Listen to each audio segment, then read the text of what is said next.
ao vivo, inclusive, gente, indo direto para Brasília mais uma vez para falar um pouquinho mais sobre essa agenda internacional do presidente Lula. A gente falou há pouco que ele embarcou ainda hoje, no final da manhã, para o Panamá, onde vai participar, né, do Fórum Econômico da América Latina e também do Caribe, muito comentando, falando que é uma espécie de Davos aqui, né, da América Latina. Mas o presidente Lula, gente, conversou também por telefone com o presidente da França, Emmanuel Macron, e nessa conversa foram abordadas aí questões sobre o Conselho da Paz e também a situação na Venezuela. O André Anelli está ao vivo conosco e vai trazer mais detalhes para a gente dessa conversa que o presidente Lula teve com o presidente francês. André, mais uma vez, seja bem-vindo, uma boa tarde. Obrigado, Cássio. Mais uma vez, boa tarde. Aqui no 3 em 1 da Jovem Pan, foram temas recorrentes dessas conversas mais recentes que o presidente Lula teve com diversas lideranças por telefone. Dessa vez, mais cedo, com o presidente da França, Emmanuel Macron, o presidente Lula abordou aquele que é o principal assunto de ordem internacional nesse momento, que é o Conselho da Paz, que foi criado, idealizado pelos Estados Unidos, pelo presidente Donald Trump, e que nesse momento já foi feito um convite para que o governo brasileiro seja integrante, mas até o momento o governo brasileiro ainda não deu nenhum tipo de resposta, ao contrário do governo da França, que já recusou participação nesse convite. O que o presidente Lula tem dito nesse momento é que gostaria que esse Conselho da Paz ele tivesse então uma abertura para que a Palestina tivesse a possibilidade de participar da administração e da reconstrução da faixa de Gaza. Esse que seria então o principal objetivo do Conselho da Paz nesse momento, e que esse conselho fosse restrito então à questão humanitária, que passa justamente então pela faixa de Gaza, pelo território que nesse momento vive um conflito, ainda que em cessar-fogo, com o Estado de Israel. Além disso, o presidente Lula também conversou com Emmanuel Macron sobre a questão da Venezuela, relembrando que o ditador Nicolás Maduro foi retirado à força do poder pelo governo americano, algo que foi condenado diversas vezes pelo governo brasileiro, e o presidente francês concordou nesses termos, também fazendo críticas à atuação militar americana no território venezuelano. E por fim, os dois presidentes ainda conversaram sobre o acordo entre União Europeia e Mercosul, acordo esse que foi assinado no último dia 17 em Assunção, no Paraguai, mas que no dia 21, a pedido do Parlamento Europeu, houve uma revisão por parte da Justiça Europeia. Essa revisão deve durar até 2 anos para que haja então a colocação em prática desse acordo, que levou cerca de 26 anos de negociações entre os dois blocos econômicos. Por um lado, o Brasil tenta convencer alguns países da Europa que ainda são reticentes sobre esse acordo de que é viável e principalmente benéfico para as duas partes. Por outro lado, a França tem liderado os discursos contrários, dizendo que se trata então de uma concorrência desleal com os produtores, com os agricultores franceses. Então, esses foram os temas tratados entre os dois presidentes. O presidente Lula, agora que está desembarcando nesse momento no Panamá para o início da agenda internacional de 2026, a participação no Conselho Internacional Econômico da América Latina e também do Caribe, onde ele vai ter encontro com outras lideranças, conforme a gente já falou mais cedo aqui no 3 em 1 da Jovem Pan. Valeu, André. Obrigado pelas informações. Fábio Piperno, a gente está vendo ao longo de 2026 o presidente Lula muito atento à política externa. Ontem ele conversou com o presidente dos Estados Unidos, Donald Trump, a gente trouxe todos os detalhes dessa ligação que durou cerca de 50 minutos. Hoje conversou com o presidente do Chile, com também o presidente da França, Emmanuel Macron, semana passada com o Xi Jinping, presidente da China. Conversou também com o primeiro-ministro da Índia, Narendra Modi, com autoridades de Portugal, da Espanha, do México. Tem agora esse encontro, essa bilateral com o presidente do Panamá, enfim, muitos encontros, muitas ligações do presidente Lula, o que mostra, de certa forma, essa preocupação dele com a política externa, mas num ano que ele precisa focar, ou pelo menos não descuidar, não tirar os olhos do cenário doméstico. Eu diria para você que nunca antes na história desse país um presidente gostou tanto de interurbano. Nossa, imagina a conta, né?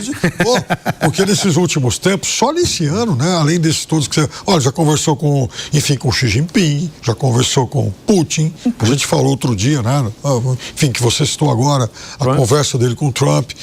com o presidente Modi lá da Índia, vai para a Índia no próximo mês, inclusive. Então, de fato, o presidente Lula tem, nesse campo, uma notória hiperatividade. E conversando com políticos também de diferentes vertentes. Hoje ele conversou com o presidente Kast, eleito no Chile, que é um presidente, né, enfim, à direita e de uma direita mais radical.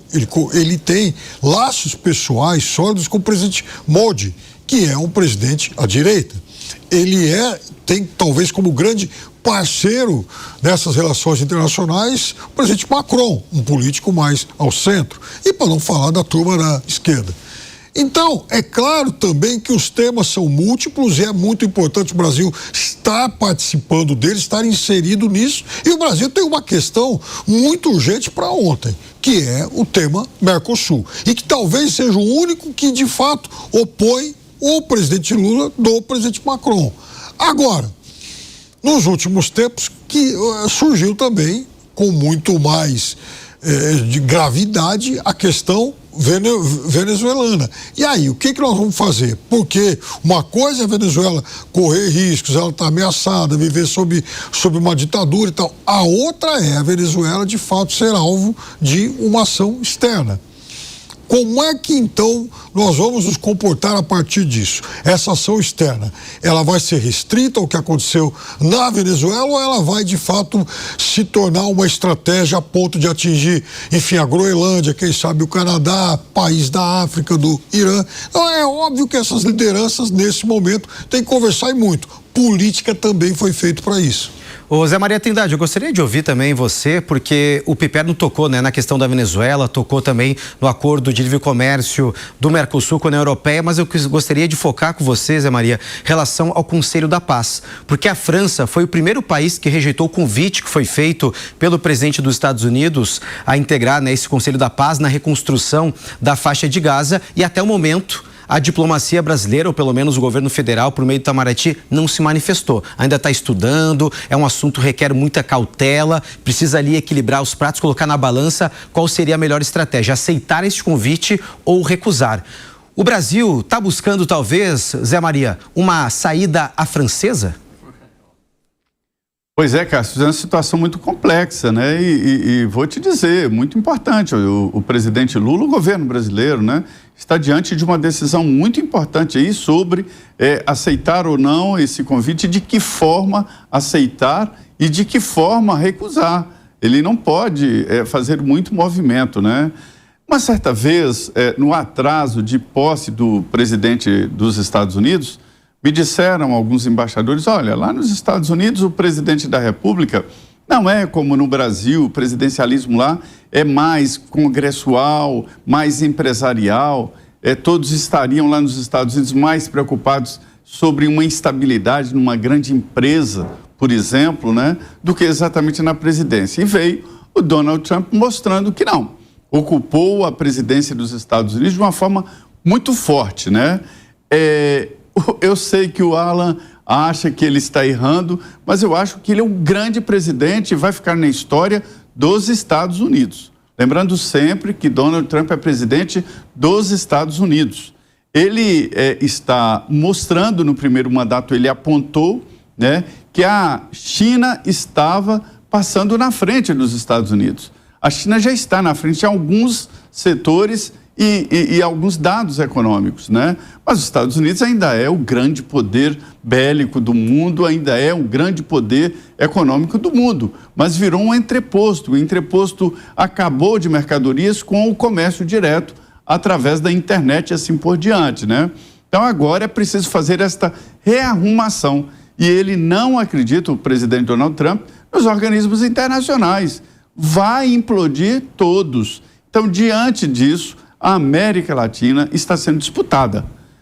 O presidente da Argentina, o Milei, já se apressou, né, como diria o Itamar Franco, como uma viúva deslumbrada. E já foi de uma vez aceitando incondicionalmente. O presidente Lula não, segurou, está conversando, eu sei que ele está conversando com várias lideranças na área internacional, ligou para vários países conversou com o Macron, conversou com Xi Jinping, conversou com vários países, né, com Putin, exatamente para tomar uma posição.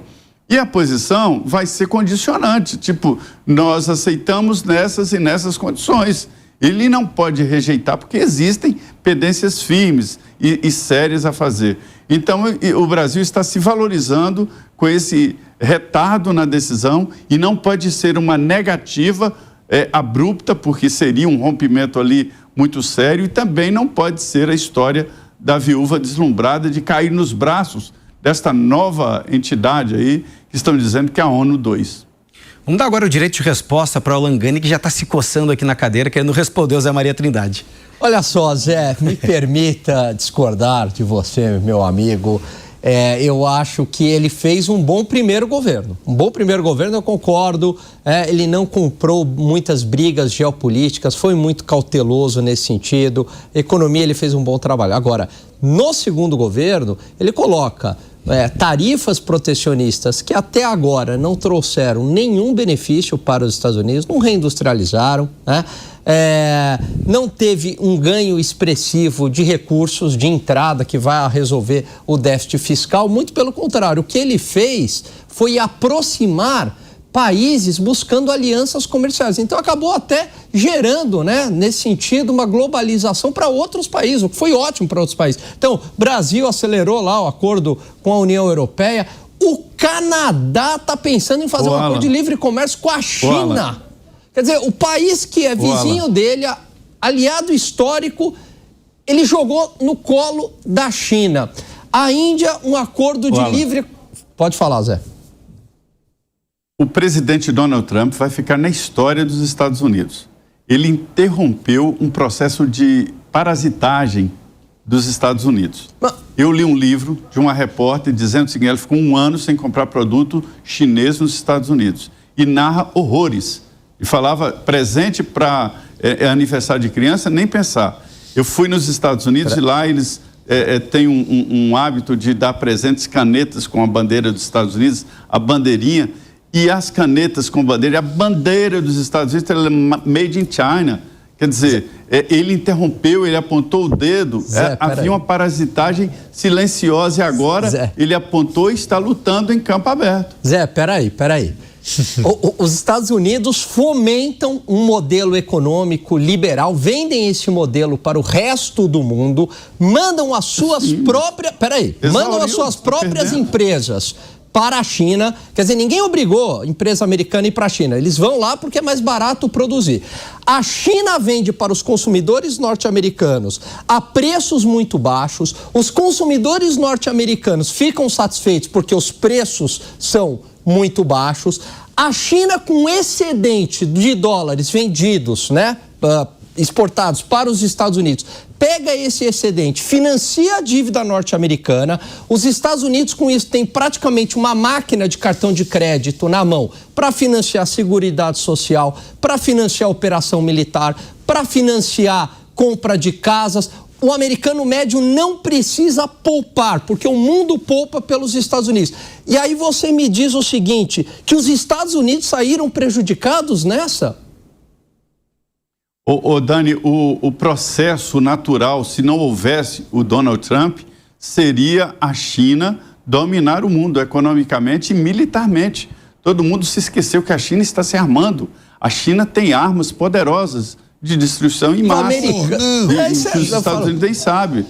E economicamente também a China já está muito forte. E, de novo, ele é presidente dos Estados Unidos. Ele tem que pensar nos Estados Unidos. Esses Estados Unidos bonzinho e tal, que levou indústrias para o México. Para que os imigrantes não venham, vamos levar empregos para o México. Para que isso não funcionou, não foi uma política boa para os Estados Unidos. Repito, para os Estados Unidos, para o Brasil e alguns países, horroroso. Mas para os Estados Unidos ele está mostrando que o país precisa reagir. Zé, isso aí é narrativa lá dos neocons norte-americanos. Veja, a China é uma potência regional, né? Ela quer a zona de influência dela ali na Ásia. Mas não há nenhum indicativo que ela faz operações militares aqui na América Latina, na Europa ou em outros continentes. O que ela faz, e isso é verdade, ela faz negócio. Ela ela busca negócios com o resto do mundo. Agora, por exemplo, você vai lá construir um porto e um canal no Peru. Qual que é o problema? Qual que é o problema, honestamente, da China colocar dinheiro no Peru, né, uma obra de infraestrutura que vai trazer desenvolvimento econômico lá no Peru? Qual que é o grande problema? Por que isso incomoda tanto os Estados Unidos? Que bom, né, que tem alguém financiando, que tenha dinheiro e financie, que faça obras de infraestrutura aqui. Porque de onde que vai vir esse dinheiro?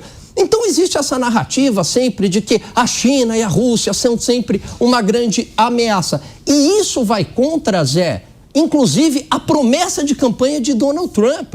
O Donald Trump, ele falou: eu não vou mais me meter em conflitos geopolíticos no mundo. O que ele fez? Exatamente o contrário. Ele está se metendo em conflitos geopolíticos o tempo inteiro. A China e a Rússia são uma espécie de FGC na cabeça do Trump, ou seja, eles garantem todas as nossas ações. Nós estamos cometendo esse monte de barbaridades pelo mundo exatamente para combater esses dois. Eu acho que até aqui para o Brasil, o Trump é o melhor presidente americano da história. Está voltando a chover dinheiro para cá. Bolsa bateu o recorde de novo hoje. O dólar que virou o ano de 24 a 6,18, hoje fechou em 5,20. A economia americana cresceu muito com o Biden.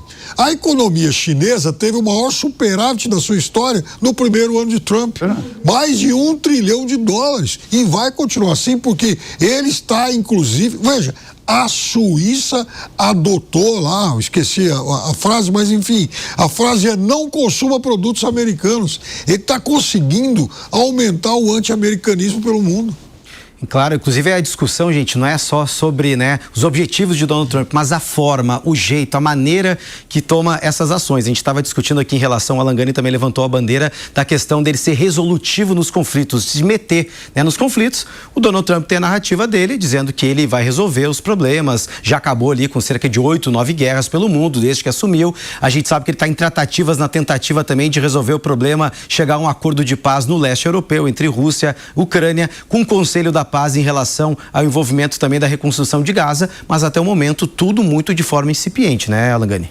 Com certeza, né? Porque, veja, o que acabou, a questão de Gaza, né? O que foi resolvido, afinal? O Hamas continua lá, ele teve uma boa intenção nesse caso, mas o Hamas continua lá, milhares de mortos, nada resolvido. Se você pegar agora a Groenlândia, quer dizer, a Groenlândia é um território que pertence à Dinamarca, um território autônomo, mas pertencente à Dinamarca. A Dinamarca é membro da OTAN. Ele arruma um mal-estar com o governo da Dinamarca e com toda a União Europeia. Quem está dando risada disso, tem memes aí em sites russos, é o Putin, porque o Putin está adorando isso, que para ele significa a possibilidade de dissolução da OTAN. Então ele está dando risada em relação a isso, né? A questão da Venezuela, obviamente o Nicolás Maduro é um narco-ditador. Não há dúvidas de que ele é um ditador, que ele precisa cair. Agora, até que ponto você pode também tirar um presidente do outro país, por mais que ele seja um ditador, por mais que as eleições sejam fraudadas? Porque você abre também um precedente perigoso, Cássius. Da mesma forma que eu sou crítico da forma que atropela um Estado democrático de direito em relação a Jair Bolsonaro, eu sou crítico também, eu tenho que manter minha coerência em relação ao atropelo do Estado de Direito internacional. Porque, caso contrário, se a gente simplesmente valer as nossas regras, a gente vai para a barbárie.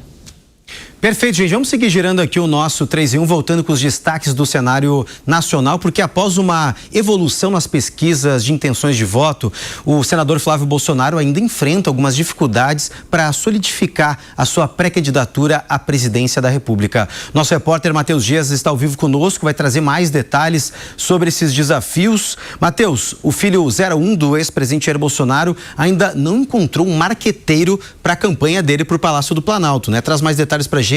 Uma boa tarde, seja bem-vindo.